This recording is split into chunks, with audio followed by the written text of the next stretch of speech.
atas pernyataan Kepala BPOM yang memang sudah secara tidak langsung mengetahui motif-motif daripada oknum-oknum bertopeng ini. Nah, karena oknum bertopeng ini menyatakan juga kepada masyarakat bahwasanya seolah-olah dia peduli kepada konsumen dan peduli kepada masyarakat Indonesia, akan tetapi tindakan yang dia lakukan itu kontradiktif dengan apa yang dia sampaikan.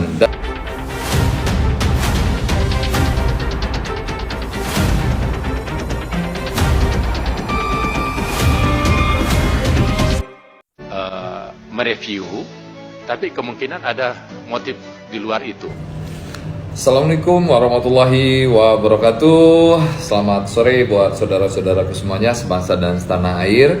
Dengan melihat pemberitaan yang ada dan sekaligus mendapatkan informasi juga dengan masyarakat, dan mohon maaf ini videonya saya state, yang dimana informasi dari Polda Metro Jaya bahwasanya sudah mengingatkan oknum dokter detektif untuk tidak menyatakan informasi-informasi yang menyesatkan dan cenderung tendensius, karena ini sudah masuk ke ranah pihak kepolisian dan pihak Polda Metro Jaya lah yang memang mempunyai kewenangan, dan sekaligus pihak Polda Metro Jaya dan juga memberikan informasi ataupun rilis kepada masyarakat. Jadi buat masyarakat Indonesia jangan terpengaruh dengan pernyataan-pernyataan seorang oknum dokter apabila dia menyatakan hal-hal yang memang cenderung tendensius dan cenderung juga provokasi kepada masyarakat dan juga para pelaku usaha. Nah, yang dimana saya ingin juga mengapresiasi atas pernyataan Kepala BPOM yang memang sudah secara tidak langsung mengetahui motif-motif daripada oknum-oknum bertopeng ini.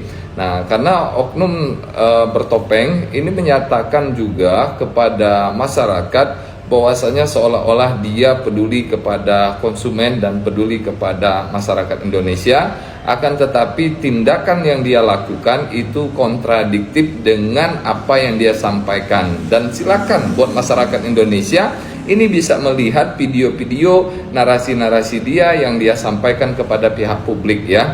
Nah, karena kita sudah memahami dari Lembaga Bantuan Hukum Kesehatan Indonesia Sejahtera ataupun disingkat dengan LBH KIS, bahwasanya kan ada PP 28 tahun 2024 untuk pelaksanaan Undang-Undang 17 tahun 2023 ya. Ini yang harus dilaksanakan oleh pemerintah pusat, pemerintah daerah, dan pimpinan daripada rumah sakit. Nah, yang kedua ada juga terkait dengan Permenkes nomor 14 tahun 2021, yaitu tentang standarisasi kegiatan usaha dan risiko di bidang kesehatan. Ada juga Permenkes nomor 24 tahun 2022 terkait dengan rekam medis bagi para pelaku usaha estetik ataupun klinik pratama ataukah klinik utama. Ini tidak mesti harus was-was dan juga harus melakukan komunikasi kepada pihak dokter detektif apabila Anda indikasinya mengalami intimidasi ataukah mengalami upaya untuk penekanan oleh oknum-oknum luar yang memang ataukah itu utusan daripada pihak oknum yang menyatakan sebagai tenaga medis dan sudah mereview terkait dengan produk-produk Anda, itu tidak mesti ke sana, karena yang dimana tugasnya kalau memang betul oknum bertopeng ini menyatakan dia peduli kepada rakyat, dia peduli kepada konsumen, tugasnya melaporkan kepada pihak BPOM. BPOM lah yang akan melakukan observasi, karena BPOM mempunyai kewenangan untuk sosialisasi dan juga pelatihan, edukasi, pemantauan, dan juga terkait dengan aturan regulasi berkaitan dengan pemeriksaan bahan obat dan makanan di Indonesia ini ya. Jadi bukan oknum, tidak dibenarkan secara hukum, baik itu pun diatur di dalam pemerintah Undang-Undang 17 tahun 2023, baik itu pun juga diatur di dalam Undang-Undang BPOM, dan juga diatur kepada Dinas Kesehatan dan juga Kementerian Kesehatan Republik Indonesia.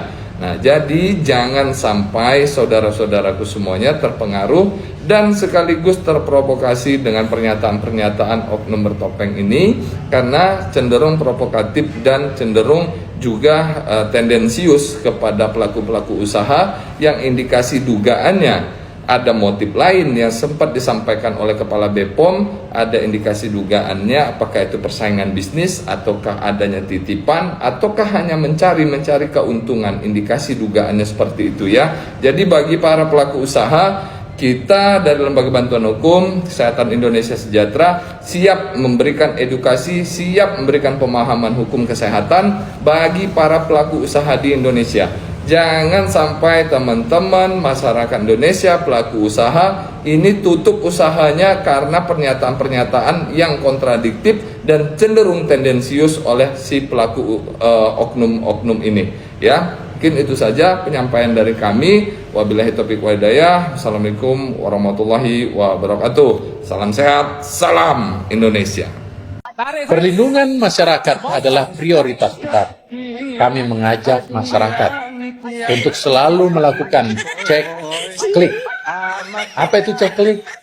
Cek kemasan, cek label, cek izin edar, dan cek kadaluarsa, serta memastikan izin edar produk yang akan dikonsumsi melalui aplikasi BPOM mobile atau situs resmi BPOM. Jangan tergoda dengan klaim instan, overklaim atau klaim yang berlebihan, yang menyesatkan, dan laporkan jika menemukan dugaan pelanggaran produk obat bahan alam melalui Halo BPOM. Nomornya 1500533. Partisipasi masyarakat semuanya kami sangat butuhkan, karena kita harus mencegah dan melindungi masyarakat.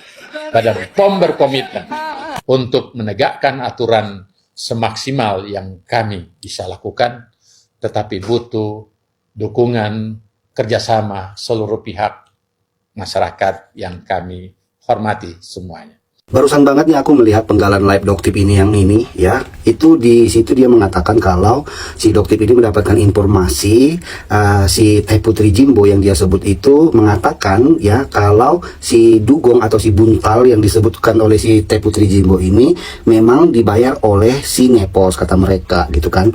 Nah, pertanyaannya adalah jika apa yang disampaikan oleh Teh Putri Jimbo ini tidak benar, ini kemungkinan besarnya adalah si buntal yang mereka sebutkan ini atau si dugong yang disebutkan oleh si Doktip ini bakalan huru-hara nih dengan Teh Putri Jimbo. Iya nggak sih?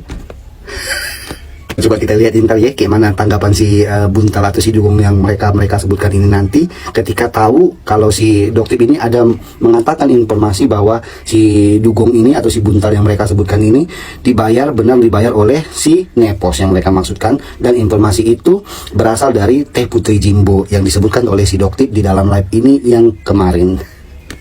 Oke, segitu dulu ya guys ya konten hari ini. Sampai jumpa di PT selanjutnya. Salam cerdas bareng Komtip, Kombur Detektif.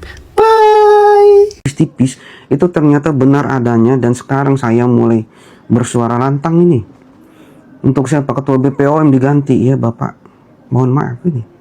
Bapak sudah tidak sanggup lagi untuk apa menjadi ketua BPOM. Sudah nggak sanggup. Buat yang mempunyai peran gitu ya untuk apa mengawasi BPOM gitu ya, tolonglah ini diganti aja ketuanya, udah nggak bisa ini saya lihat. Daripada diberdayakan makin hancur semua lini yang saya lihat ini ke depan. Kalau dia masih mengetuai ya, lembaga ini ke depan ini guys akan semakin carut marut di mana-mana, baik itu skincare, baik itu obat-obatan, baik itu makanan. Yang dicomot itu cuman apa? Yang dicomot itu cuman kerucu-kerucu ya, kecil gitu. Yang gede-gede itu dibiarkan, malah dirangkul, foto bareng ya kan, ketawa TV gitu. Mau menunggu sampai sehancur apa trust masyarakat terhadap siapa? BPOM.